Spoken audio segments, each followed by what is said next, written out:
welcome to episode number 91 of the Cheesesteaks and Controllers podcast, presented by Fox PHL The Gambler, 102.5 FM, 1480 AM, and iHeartRadio. This is Jason Finelli, your host and esports and gaming insider for Fox PHL The Gambler. Have a great show for you today. Fantastic interview with the co-CEOs of one of the biggest and best indie studios in gaming today, Iron Galaxy. That's Adam Boyes and Chelsea Blasko. That's coming up in our first segment.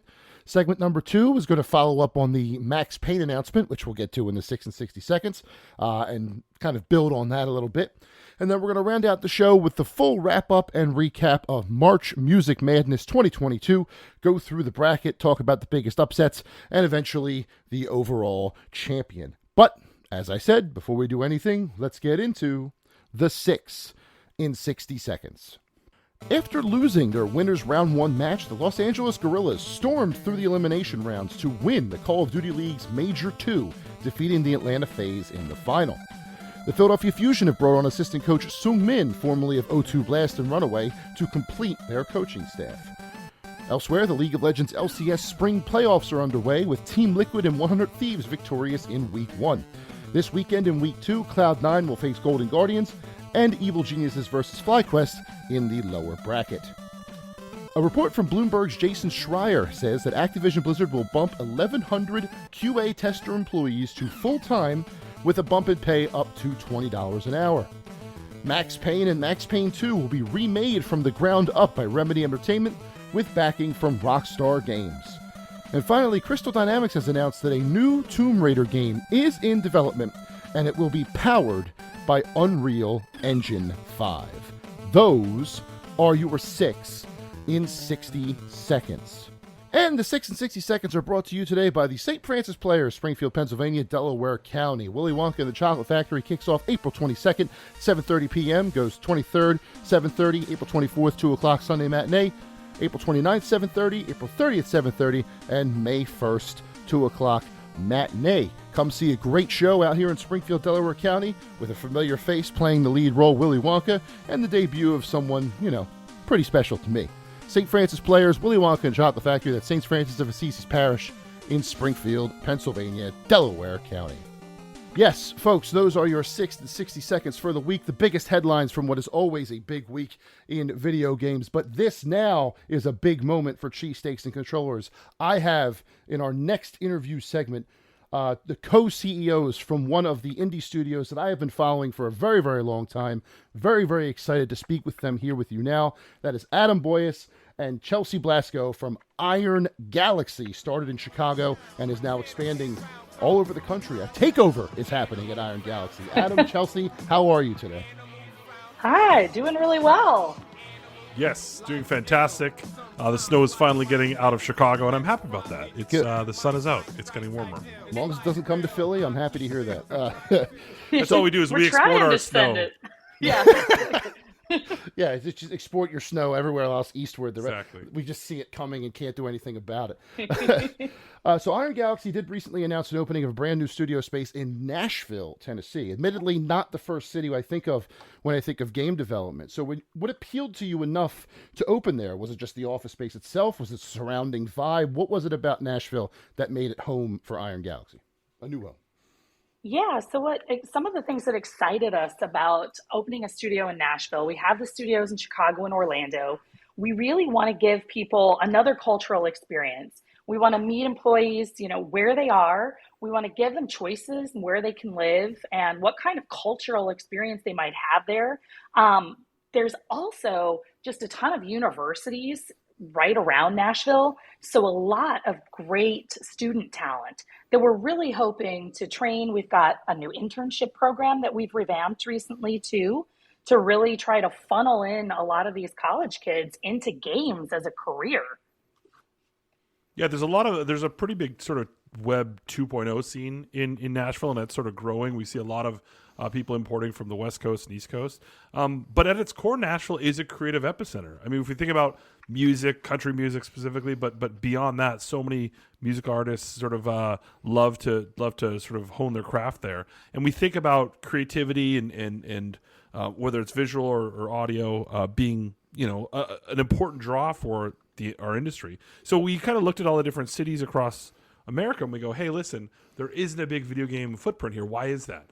And we could try to go and, invade other markets, or try to open up a studio in San Francisco and have to pay everyone, 6 times as much, and nobody can find housing. Or we could try to be pioneers in a city that doesn't really have a video game scene. We kind of did that, with Chicago. We were one of just a few studios. In Orlando, we were one of a couple studios. And so in Nashville, it gives us a huge opportunity to be a pioneer and put it on the map in the city, which we're super excited about. Yeah, if you opened in San Francisco, you'd have to have like some reality show, Iron Galaxy House, where everybody's in one place, splitting the rent, and that probably would still be too expensive as well. Yeah, that actually harkens back to my old days in when I started in QA, and 10 of us shared a house in Port Moody, BC, working at EA. But nobody wants to see that footage, Jason. Thank goodness social media didn't exist back then. Oh no, the scenes that are playing out in my head, that's scary. So. Oh, man, I got to get that out of my head. Sorry. Chelsea, you've been with Iron Galaxy for over a decade now, watching the studio grow. I believe you said you were employee number 13 when we were talking before, growing into the studio it is today. So what would you say is the biggest difference, if there is one biggest difference, between now and when you joined? There are so many differences. We didn't have the studio in Orlando. We didn't have a studio in Nashville. But one of the things that we've had to be really intentional about, honestly, is as we've grown to 250 people, like I can't know a personal factor about everyone who works with us anymore. I don't know everyone's significant other's name. And so while we really, really want to foster those human connections at Iron Galaxy, it's even part of why we want to go to Nashville, and we want to be really intentional about where is the office, because we want people to develop friendships. Right. And so even in my orientation, I tell people, I might not know this, but what I want you to experience at Iron Galaxy is somebody else here does. Somebody else here cares. Somebody else knows your cat's name is Freckles, if that's something important to you, But I can't do it. I can't keep all that info in my head anymore, which is sad, a little sad for me, I have to admit. And instead of getting a box with your PC in it on your first day, right, Chelsea, we try to give them a box of goodies on the first day. Oh my God, yeah. So we've always had, we still do have, this really DIY spirit. And when partners used to come to the studio, we'd sign up for different chores. Like I got to put handles on the conference room one time, and somebody would like clean the hallway for the bathroom, or whatever, right? So now we still want to foster that spirit that we call it, like everyone picking up a shovel. But we do have those supports in place too, which, we don't just get a box with a computer in it and have to sit down and figure that out. I was like, I need to phone a friend here. This was new experience for me. Yeah. Especially with the kind of PCs that you're dealing with, I can't imagine it was like the same one you'd get at a local store. It was probably a huge high end, could launch a rocket if you needed it to sort of PC. Yeah. Well, and I was only the second non-programmer to come onto Iron Galaxy. So a lot of these folks had built a PC from scratch. I'd never done that. I came up through production. Sure. It was at EA, they put you in a workstation. You don't have to worry about setting up your computer. But I love that spirit. I love that we still have that. Like, just get in, get your hands dirty, get things done. I think that's just really important to being a successful independent studio. Yeah, and really fostering one of those environments of everybody contributes. If you're contributing from day one like that, love that idea. I may have to look at your listings when we're done here. This is sounding pretty good. So, Adam, on your end, you left PlayStation, which some would consider to be, the top of the mountain, to become co-CEO of Iron Galaxy. We're looking at 6 years now, 5-6 years ago. Yeah. Was there an appeal in leaving AAA and getting into indie development? Is that what brought you over? Was there more to it? Was it your bromance with Dave Lang? What's going on here? A little bit of all column A, B, and C, Jason. Yeah, I mean, the biggest thing is, like, I loved my job at PlayStation. I got to do some cool ass stuff. Like we got to launch the PS4. We got to launch PSVR. You got to be cheeky on the internet, make some viral videos, with Shu Yoshida, and just have a blast, build an incredible team, work with incredible people around the industry. But you come to a point when you're on stage and blessed to even be part of one E3s, not let alone a few of them. But you sort of get to a point of like, what is my passion? What lights my fire in my belly? And it's always been building things with others. Sure. And at PlayStation was a fantastic job and a great role, and we'd built an amazing team. But I really miss that feeling of building something, with other people. And so that was when I started exploring opportunities in the industry. And Dave and I had been friends, forever. I mean, he started his company when I started my own company around the same time, Beefy Media, way back in the day. And so we'd always talked about what I was talking to him about what I think Iron Galaxy could be. And he was like, why don't we join forces and see what happens? Of course, Chelsea found out, was like, finally I get another adult in the room, so Adam and I can team up. And then the rest was sort of history. It was like an amazing journey it's been to build stuff again. And I think you sort of mentioned Rumbleverse at the top of the show. That's a great example of our evolution as a studio. How do you sort of augment the amazing work for hire and porting and codev stuff into building, IPs from the ground up? Now, you mentioned Rumbleverse. I don't know if you realized you'd be giving me an excellent segue, but you just did. Rumbleverse is the pro wrestling battle royale hybrid, just checking every box in my head. That body splashed onto the scene at the 2021 Game Awards, the Keeley Fest from last December. Walk me through the initial thought process behind this idea. When did pro wrestling and battle royale coming together first become the idea? Well, yeah, Yeah, go ahead, Chelsea. I think I have to take a little step back, and I have to reframe it as wrestling. Wrestling, yes, that's right. It's wrestling. Wrestling. It's wrestling with your sibling on the floor of the living room. We really wanted to kind of spark that exuberance and joy, and where it really came from was after a couple drinks in a hotel lobby bar. The best idea in the Orlando. Yeah, it's funny, Chelsea, because you were just talking about how like blowing off steam, and Craig and I were coming up with a really bad idea, and we were pitching it to Dave and Chelsea, and then Chelsea, you piped in, and you were like, I got a better idea. Yeah. I said, why don't we do wrestling? And I really did say that. Yep. It's like we could do battle royale with wrestling and just make it fun and lighthearted. And people are looking for that humor and that fun from us. They're not looking for super gory ultra realism. Yeah, and then on top of that, it was just like, let's look at what we're good at. Let's look at what we've done in the past. I mean, has anyone ever done a melee massive multiplayer game at scale? Hasn't really been done before.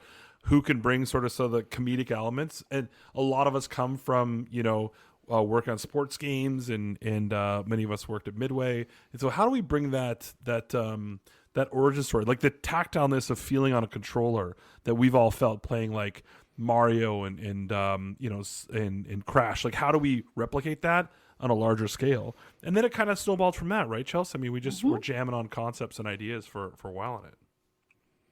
Oh yeah. And some of our pillars too were that we just want to be silly. Everything has to be silly. It has to be really inclusive. We just want it to be really fun. Like Adam was saying too, we've just always kind of built on what we've done before. And so we'd worked on fighting games. We had some of those skills in our pocket. We know we built rollback code before. And now we really just needed to face that challenge of let's get all these players on the screen at one time. And that's been just really super fun. Yeah, and then even through the demos, like when we were demoing it to partners and we were playing characters in the game, and you realize you're sort of really evoking this, like, I'm role playing as the shirtless chef. I've been the shirtless chef for 4 years now in the game, where I have no shirt on, I have a chef's hat, and I run around like a big goober. But the idea of almost an entertainment platform as a game, right? And one of our pillars actually was also, it has to be super entertaining to watch someone play that's bad at the game. Yeah. Right? We don't have that in a lot of video games. It was really important for us to have that aspect in the game. So yeah, a lot of those things sort of came into play with Rumbleverse. So I have hope, is what you're saying. Exactly. Game, definitely. You too, Jason, could be a streaming sensation. Could be the shirtless chef. Don't take mine. I won't. Okay, sorry. Shirtless auto mechanic. Sorry. There we go. So there was, as you mentioned, there was a moment in time from 2013 to 2016 where your studio was basically synonymous with fighting games. First with Dive Kick, and then with helping out with Killer Instinct. So walk me through where that old fighting game knowledge goes into Rumbleverse. Is it just in the combat, or are you trying to still having like your own separate combat system? So where does that fighting game knowledge really come in? Oh yeah, I think, the building blocks when I started at Iron Galaxy, one of the first things I worked on with the team was Street Fighter 3 Online Edition, Ooh, right? yes. So there was that love of staying true to that franchise, staying true to that game, understanding the fighting game community and what they're excited about, right? And then that led us to doing Dive Kick, and trying to publish our own thing and making our own game from scratch, which was brand new for us. When Microsoft saw that we had done that, and we also worked on a little game called Racketeer for the Kinect for them. Ah, yes. I remember that. Well, yeah, thank you. I spent a lot of time demoing that one E3. I got a lot 2011, of 2012, I think. I think so. You might have been in that demo. Oh, boy. You may. I was jumping around like just all over the place. It was great. But then we could take those skills, and then that's what led to the opportunity of doing Killer Instinct. And we took a beloved franchise and we expanded on it, and we were able to set the creative vision for seasons 2 and 3 and really expand that. So we knew that these were skills we had when we went to what else can we pitch? What are we excited about? What is our team passionate about making? And we thought about our roots. We thought about what we're good at, and we thought about the humor. We maybe missed a bit on some of the Dive Kick humor, Yeah, it's true. But how can we evolve from that? How can we take those skills, take our personality, and bring that to a new title? And then I think adding on to that, chunky technical challenges. I mean, in the parallel to all the sort of fighting game stuff we were working on, we're also, bringing Elder Scrolls Online from PC to console, which is a massive sort of technical undertaking, and then working on other products like, bringing Diablo 3 to Switch and Skyrim to Switch. And so we're learning so many things on so many different levels. So when the premise came up of okay, battle royale, but there's no guns. So how do you do really tight feeling melee that feels like a sports game, but at scale? All of our sort of engineers were like, that sounds like a very huge challenge to undertake. And so even from the get-go, many people, I think, when they said, hey, if we were going to make this, how do we prototype it? They would build a local prototype, but not Ramon and our engineering team. The first thing they did from scratch is they built it with a server-based backend because they knew performance and latency. That's what we're synonymous with, is just high fidelity, tactile gameplay. Sure. So we knew that was going to be one of the biggest things. So one of the first things Ramon was doing with his prototype was basically adding a 300, 400 millisecond delay and seeing how it was performing. In some of our earliest playtests, even we were doing cross country from Sweden to Chicago to Korea to make sure it sort of played well. So that sort of, when you tie that with our learnings from the fighting game community, it was really important for us to just make it fun and approachable. Now, to build on that a little bit, you originally had set a launch date of February 15th, but you had a couple of tech sessions. You decided to move it to later in this year. What came from that data that you received from that test? What were some of the lessons that you were learning, if you can get into it, that are enabling you to make it a better game every single day? Yeah, I mean, it was obviously hugely positive reactions that we got. Some of the greatest sort of videos that I've seen, as far as people doing elbow drops from 40-story buildings, all the stuff that we sort of wished that people would do, they absolutely did. And so the findings from that, Jason, is when we look at all that stuff, we look at the feedback, and you sort of look at your roadmap of do we have enough content, and is it going to feed the mouths of all the fanatics out there? And it really came down to, let's just go back in the lab, let's polish it. We have an opportunity with a phenomenal partner in Epic, so let's keep at it and keep sort of iterating on the gameplay and the mechanics and the feature set to ensure that when it does come out, it's going to have a very rich, sort of robust and long life, because we want to be working on this game for the next decade. Sure. Chelsea, you want to build on that? I think Adam pretty much covered it. Yeah. All right. So one last question about Rumbleverse, and then I'll get into my last question of the interview. Who was responsible for the name Grappital City, and did that person immediately receive either a raise, a bonus, or a sandwich? There's been so many amazing names, hasn't there, Chelsea? Like every time there's a Oh, new yeah. build, Grapple City. I mean, the Planet Suplex. There's been so that's many a good good examples. I can't even now. I'm drawing a blank because there've been so many fantastic ones. I guess you I can't don't say actually know. Suplex City, huh? Slam One. Yeah, Yeah, Slam One Islands. The we're Slam One Islands. we got a lot of bad puns all over. Everywhere. It wonderful. but it also started right itself. We have incredible narrative team. We have incredible designers, and the best part of it, Jason, is like all the ideas come from the team. Like they're just throwing out ideas all the time. To even what is the I can't spoil some of the stuff we haven't talked about yet. But I'm like, they're always just throwing us new stuff. Every company meeting we have once a month, all the different teams show all the latest and greatest from their projects. So we're always seeing sort of what's coming down the pipe. But there's some incredible puns. You just hold tight. I can't wait. Yeah, the humor is strong in this one. As a dad of two, puns just hit me right in the center of the chest. So I'm very excited about that. Dad jokes, Dad second jokes. only to holiness. So my last question is for Adam. No offense, Chelsea. No so problem. whenever I think of Adam Boyce, whenever I think of that, I think of the time, and you kind of hearkened to this in your question when I asked you about PlayStation, when you became the last person anyone saw before they knew Final Fantasy VII Remake was a thing, right? Mm-hmm. As someone who is my personal dream is to make an announcement like that on a stage like that. I've always wanted to do it. Mm-hmm. That has to be one of those moments that you still get goosebumps from every time you think about it, right?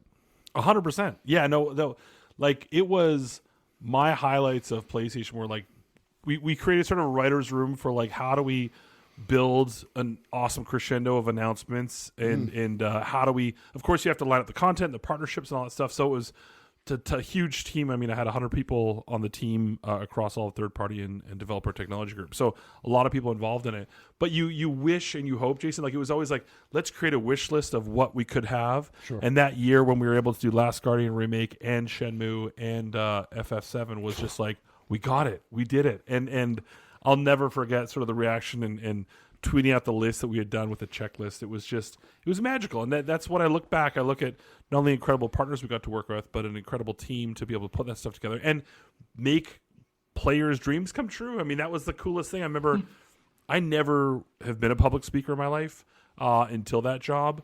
And I was never something that I aspired to be, but they sort of said, hey, you seem to know what you're talking about and people seem to like your dad jokes. And so or I not. thought about it. Maybe they were. Yeah, no. Well, that was my there. favorite. I don't know.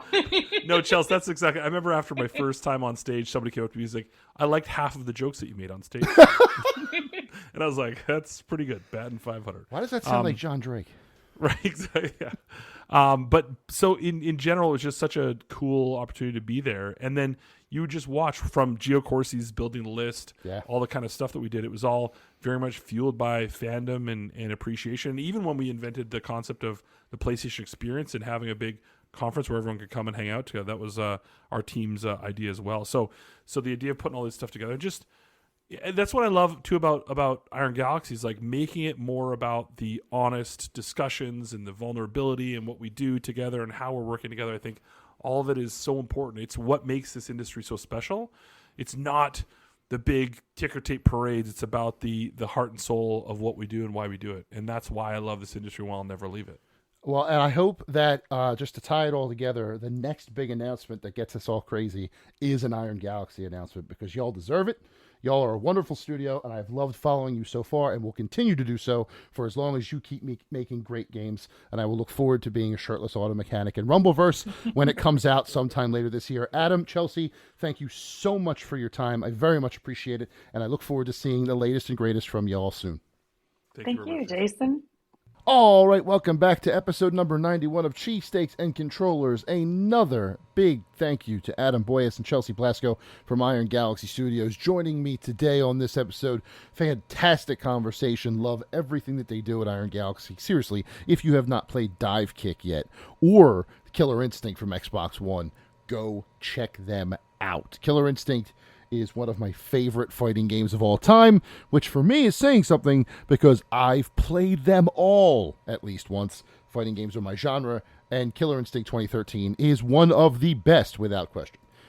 Moving on now to segment number 2. As you may have heard in the 6 and 60 seconds earlier in the episode, Max Payne and Max Payne 2 will be remade from the ground up by Remedy Entertainment, the original developer, financed by Rockstar, the original publisher, and completely rebuilt in the same Northlight engine as Control and Quantum Break. This is very cool, but it got me thinking. If I had the choice to remake some games for the modern age, what games do I think would be decent choices? Now, this is obviously my personal opinion. There are some games in here that you're going to be like, you're weird. But honestly, I think these 7 games right here would be gangbusters for multiple different people, multiple different, like, I think there's something here for everyone if all of these games were brought into the current looks, the current generation, stuff like that. So I'm going to start with one that I feel like I'm the only one that's played this. I really am. I really do feel like this is a game where, as I say it, and nobody knows what the heck I'm talking about unless they, owned a PlayStation 2 in 2006. And that is Shadow of Rome. This was a Capcom brawler set in ancient Rome with actual Roman historical figures. Caesar, Brutus, they're all there. You're playing half a stealth information gathering sort of game with a hero named Octavianus. Think of like the first Assassin's Creed, when you would sit on a bench and get information, or you would sneak past enemies to get to a certain item that you needed to progress the story. That's half the game. Then the other half of the game is gladiatorial combat. Bloody, gory, insane gladiatorial combat. You get a score for the ways that you execute people or the moves that you pull off. For example, smashing someone's head with a hammer is called a juicy tomato. Very mid-2000s. Some things would have to be adjusted, I'm sure. But I feel like this game would do pretty well in the modern age, especially with the slight historical significance that it has. I would prefer a sequel, but unfortunately, what began as the sequel to Shadow of Rome 2, that prototype became Dead Rising, which then became its own major franchise. So I don't think that's going to happen anytime soon.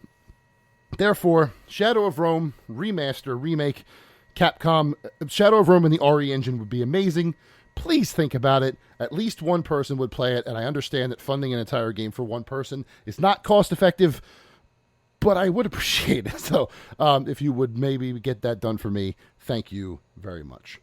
Second one is a PC classic that has been remade, quote unquote, a couple of times before, but I would love to go through this world in full 4K modern style graphics and solve all of its puzzles and see the way it plays out in the modern age. And that's Myst.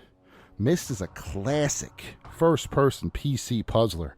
One of the defining video games, particularly on the PC side, ever. And all of the reissues, all of the remakes that we get are, remastered, improved graphics, but of what's already existing. I, in this list, am talking about a rebuilt from the ground up Myst experience. Free roaming, not just going along the path, maybe different puzzles or different way to solve those puzzles while keeping the original story intact. There would need to be some discussions on how you would make that work. But I'm thinking about how, Final Fantasy VII Remake took a different approach to story beats or things that were in that game or things like that. You can play around with the formula a little bit. But I would love to go through that mysterious world and everything that it encompasses in a brand new, 4K, 60 frames per second sort of environment. Imagine Horizon's graphics in Myst's world with all those puzzles. That would be absolutely out of this world. And I would love to see it. Do I think it's ever going to happen? No, I really don't. I think Myst has become sort of niche for the old folks like me or the people who are really into PC games. But I do think that it still has legs. I think it is a important historical game. And with, the way that the industry handles, keeping their games available and restoration and all that stuff, I think Myst deserves some sort of full, from the ground Remake. So that's number 2 on my list here. Number 3 is going to sound like something that's already being made, but listen to the end. I would like to see a full-on remake of Final Fantasy VIII. Now, I know I am the only one that probably wants this. There are very few of us in this world who think Final Fantasy VIII was a better game than Final Fantasy VII. I understand that I am very much in a minority there. But this game was a formative game in my life. It was one of the first full-on major JRPGs that I ever played. I played back in 7th grade. In fact, I believe I received it as a mistake. I asked for Final Fantasy VII for Christmas and got Final Fantasy VIII instead. That ended up being a transformative moment in my gaming career because I think this is a fantastic game that has a lot of things in it that are controversial, but I don't have a problem with, the draw system especially. Obviously, you wouldn't need to continue the draw system in a remake, or you could have a different adaptation of it, but I feel like the story is worth it. I feel like the characters are worth it, even if the main character just says whatever half the time. And I would love to see Balam Garden the same way we see Midgar in Final Fantasy VII Remake. I would love to go through that school and all the different areas, go through the battle training with the T-Rexars and oh man, I would absolutely love that. Do I think it's ever going to happen? No. I think the remake train is going to begin and end with Final Fantasy VII, unfortunately. Once they get Part 2 out or Part 3 or however far they're going, I think that's the last one they're going to do. But Final Fantasy VIII Remake would be an absolute dream project of mine. I would love to see that come to fruition at some point.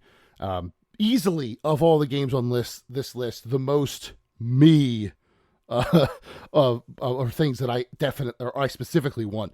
But it's definitely up there. Final Fantasy VIII Remake. Square Enix, if you're listening, please, would appreciate that. This one is another JRPG of its ilk, but one coming from a different developer. That is Legend of Dragoon, a very underrated PlayStation exclusive JRPG from the golden age of PlayStation in the late 90s.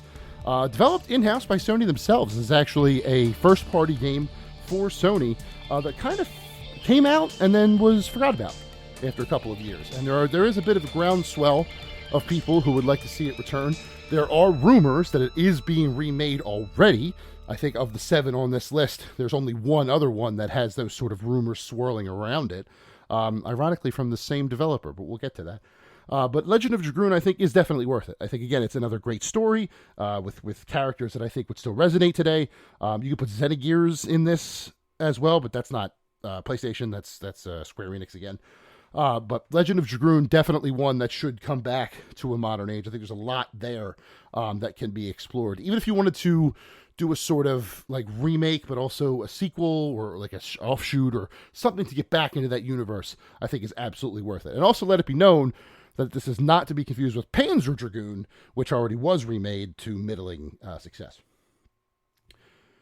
This next one actually solves an issue that has permeated through genres just outside of just having the game available to play.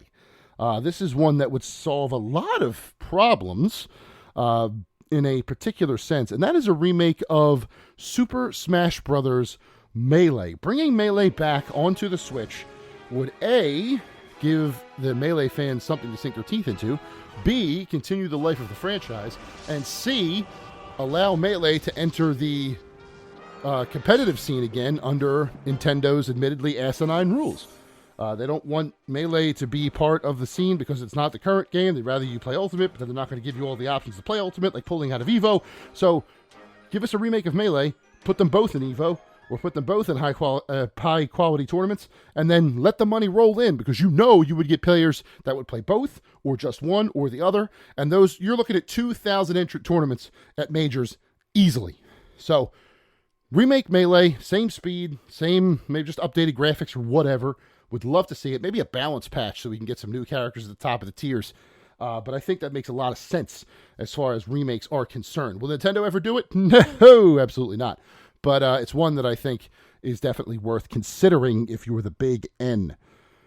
Number 6 on this list is one that this is just me being a little selfish. It's one, I wasn't a big PC player growing up, but this is a franchise I've come to appreciate later, specifically in 2011. And I would like to see this particular game remade in a modern engine so I can live through this story while still not really knowing how it plays out. Give me a remake of Deus Ex, the original Deus Ex on PC, with all the characters that are in it, all the characters that are teased in Human Revolution and Mankind Divided that we don't know. I don't know who they are because I never played the original on PC. Remaking the first one would give me that base, and then you could go on and make sequels from there. If you want to insert Adam Jensen into this somehow, go right ahead. I don't care about that. But I do think that this original Deus Ex game is worthy of a remake to bring it back to a modern age and to other consoles. Let's be real. It's still, I think, even still now, the original Deus Ex is PC only, which boggles my mind.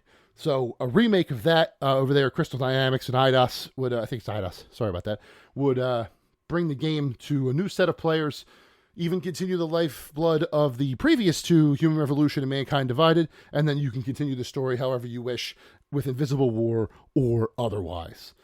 Remake Deus Ex if you feel like it. Please, it's a good idea. And then finally, the last one on this list, the one that I would absolutely love to see. I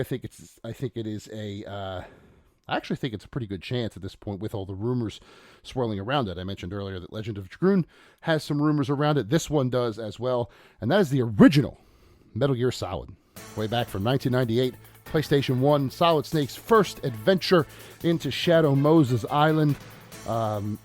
Another formative game of my youth. I had never played a game like that before, and it changed the way that I viewed action games like that. Solid Snake became one of my favorite characters instantly. Fighting Rex for the first time was equally foreboding and exhilarating. That final fist fight on top of Rex is wonderful, and then being able to follow the series from there has just been a treat. I think the original Metal Gear Solid, of all the games on this list, A, has the best chance, and B, would be the most impactful, because that is a franchise that is dormant and shouldn't be after the Phantom Pain. I feel like bringing back the first one and refreshing the memories of people, letting them relive Shadow Moses Island, maybe taking the Final Fantasy VII approach where it says remake, but it's actually a pseudo-sequel. There are ways a Metal Gear Solid story could work that in. I would love that. I would absolutely love to see Solid Snake back in Shadow Moses, saying the iconic lines that everybody remembers, talking on the codec to Roy Campbell and Naomi Hunter and Mei Ling and all those people. It's one that I would really love to play, and I hope that we get the chance to at some point. So there you go. There are some remake ideas for the near future. If there are any of the developers out there listening that want to remake Shadow of Rome, Myst, Final Fantasy VIII, Legend of Dragoon, Super Smash Bros. Melee, Deus Ex, or the original Metal Gear Solid, if you're not already working on them and we don't know about it yet, feel free to let us to take that on and let us know when it's ready. We'll be happy to play them, these classic games in the modern era. Coming up in the next segment, our final segment of the show, let's recap the March Music Madness 2022 bracket and talk about the winner of not only the tournament, but of the grand prize. Stick around. All right, folks, welcome back to Cheesesteaks and Controllers, episode number 91, rolling right along here, getting into the final segment of the evening. Let's talk about March Music Madness. It was a fantastic contest for the last couple of weeks. I was very, very happy with the participation of both people who put in predictions and people who participated in the polls themselves on Twitter, even though there were a lot of polls to click through, probably took up a decent chunk of your timeline. I do apologize for that, but I feel like it was required, and I feel like the voting went very, very well. But I just want to run down the bracket itself, talk about everything that went on, some of the biggest upsets of the tournament, if you ask me, and then get into the final four over this past week. So, in the first region, the World of Balance region, named after Final Fantasy VI, the top overall seed, no surprise there that Final Fantasy VI was able to make it all the way to the Symphonic 16, but was upended by eventual finalist Mega Man 2. That shocked me a little bit. I really thought Final Fantasy VI had some legs as the number one overall seed, but just call Final Fantasy VI Gonzaga because they tripped at the finish line. Another strong showing from the 7-seed Earthbound, taking out the 2-seed Demon Souls, and then the 11-seed DuckTales, which took out number 3 Super Mario Bros. In a weird 7-11 matchup in the 16, before losing to Mega Man 2 as well. in the Good Egg Galaxy, Good Egg Galaxy region. I got to remember my own region names here. Good Egg Galaxy region, named after the first overall seed, Super Mario Galaxy.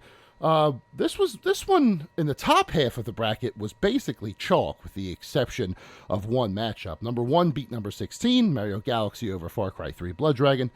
9/8, Pokemon Red and Blue over Donkey Kong Country. That was the only weird one. But then number 4, Final Fantasy XIV beat Capcom versus SNK 2. And number 5, Street Fighter 2 beat Shovel Knight.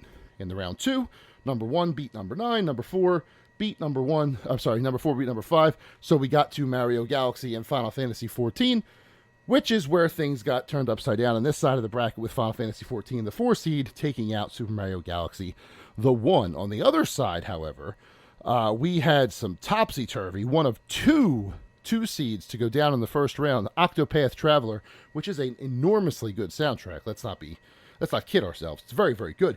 Upended by Hotline Miami. I never expected that to happen. I thought Hotline Miami was something that only I personally appreciated. That was one of the 5 I added to the bracket.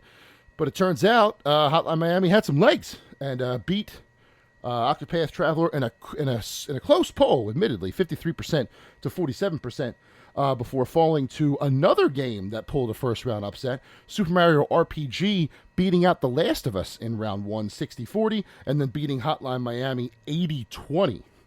The MVP of this side of this bracket, though, was Ocarina of Time, taking out Ni no Kuni in a sweep in the first round, 100% to 0%, 82-18 over Fire Emblem Three Houses, 57-43 to Super Mario RPG, and then beating out the juggernaut Final Fantasy XIV, 63-37, to get itself into the Final Four. Ocarina of Time emerging from that region.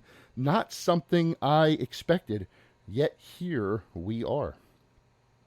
Down in the Earth 1999 AD region, Chrono Trigger, number 1 seed in this region. It's a name you're going to hear a lot for the rest of this bracket analysis.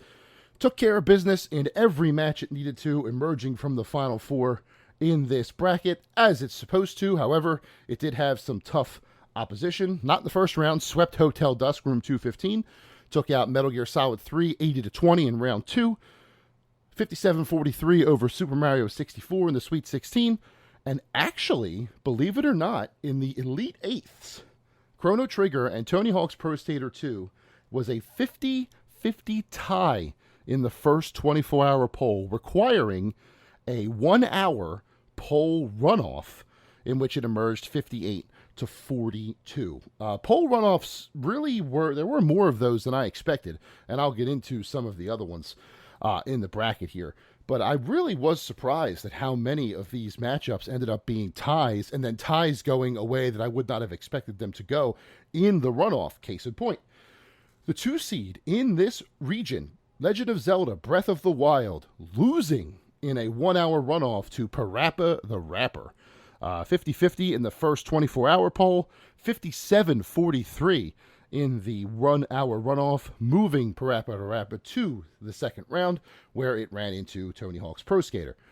And then in the bottom of this bracket, Streets of Rage taking Streets of Rage 2, taking out Final Fantasy 9, 60% to 40%, and then beating Mass Effect 2, 60% to 40%.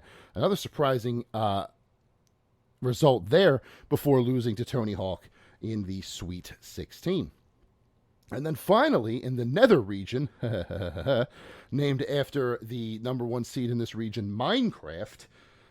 This was the only, apparently the people who voted in these polls did not like that bad pun, the Nether region, because they voted against the number 1 seed Minecraft in the first round.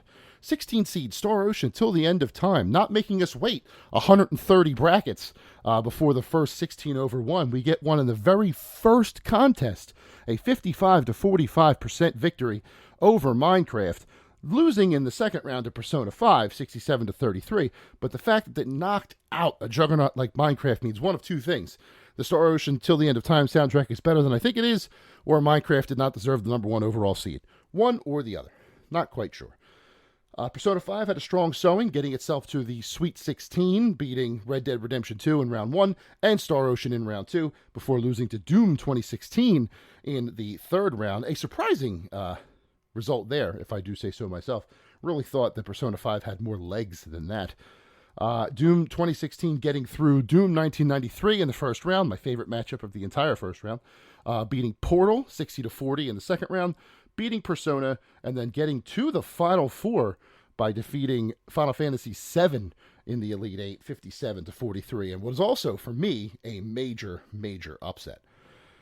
And then we get to the bottom of this bracket, which is where the most surprising thing in the entire tournament for me happened. It didn't happen in the first round. First round, Final Fantasy VII beat GoldenEye 64-36. Castlevania, the 7th seed, beat Skyrim 64-36, same score. Undertale taking out Silent Hill 2, 3/14, 75%, 25%. And then Mega Man X with a slight upset over Super Metroid in the 11/6, 58-42. And then in round 2, we had the only matchup in the entire bracket that required 2 tiebreaker runoffs. 50-50 in the first 24 hours, 50-50 in the first runoff, 63-37 in the second runoff for Undertale over Mega Man X, only for Undertale to then get completely shut out, 100% to 0% in the Sweet 16 at the hands of Final Fantasy VII, which I guess kind of makes sense, but at the same time, after 2 runoffs, I would think that Undertale might have had a stronger showing in the next round, but it ran out of juice, and that's where it stands. So if we look at the top 8, the final 8, in the top region, in the Final Fantasy VI's region, we had Mega Man 2 and Earthbound. In Super Mario Galaxy's region, we had Final Fantasy XIV and Ocarina of Time. In Chrono Trigger's bracket, we had Chrono Trigger and Tony Hawk. And then in Minecraft's region, we had Doom 2016 and Final Fantasy VII. Our final 4, Mega Man 2 beating Earthbound 86% to 14%. Ocarina of Time beating Final Fantasy XIV 63-37. Chrono Trigger needing a tiebreaker in the Elite Eight, like I said, 50-50 the first time, 58-42 the second time over Tony Hawk's Pro Skater 2. And then Doom 2016 with the 57-43 victory over Final Fantasy VII. In our final 4, Mega Man 2 edged out The Legend of Zelda Ocarina of Time in what to me was an upset. I really thought Ocarina of Time was getting to the final and maybe even winning the whole thing, but Mega Man 2 had other plans, 53% to 47%. Chrono Trigger over Doom, 56% to 44%. And in our championship yesterday, day before, maybe Tuesday into Wednesday, our championship matchup, Chrono Trigger, 64%. Mega Man 2, 36%. Chrono Trigger, the classic Super Nintendo Japanese RPG from Square Enix, takes the title for the first March Music Madness ever, hosted by Cheesesteaks and Controllers and Fox PHL The Gambler, in what was an incredible bracket, an incredible couple of weeks. Ocarina of Time defeated Doom 2016 in the bronze match, 58-42, to take the official distinction of third place. Now, I did that third place match in case I would need it for a tiebreaker. I did not.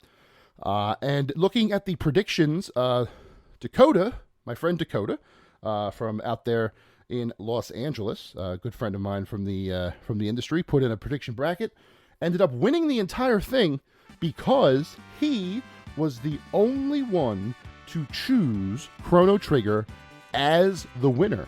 And getting that correct prediction gave him the 32 points he needed to vault from, I believe, 4th, 3rd, maybe 4th, something, 5th, maybe, all the way to 1st.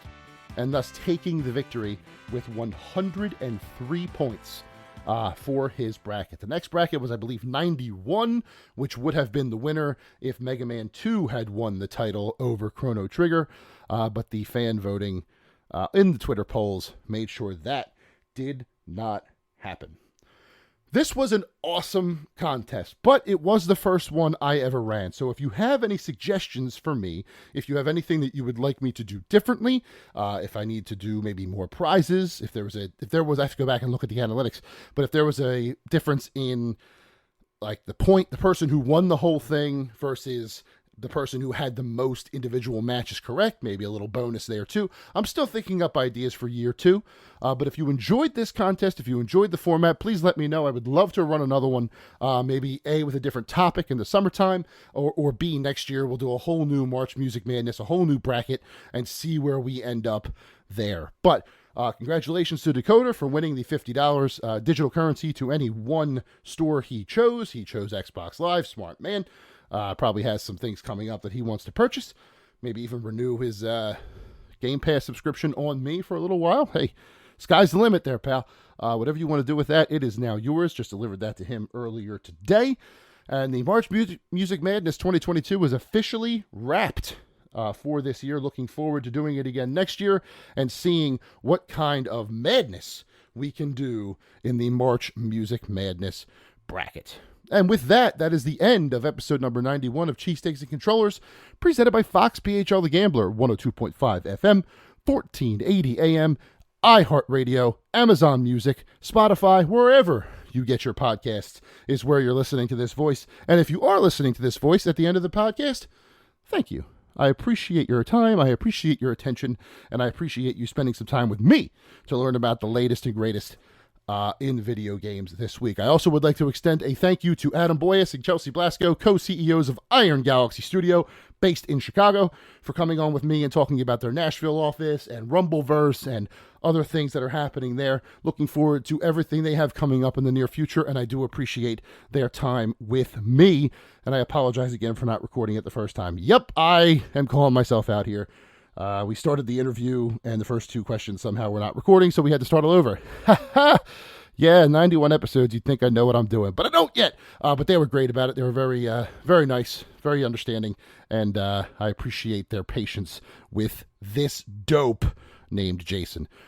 And with that, we are at the end of the episode. Thank you so much for listening, as always. Have a great weekend. Have a great week right behind it. And I will talk to you next week with the latest and greatest in video games. Happy birthday, Mike. See you.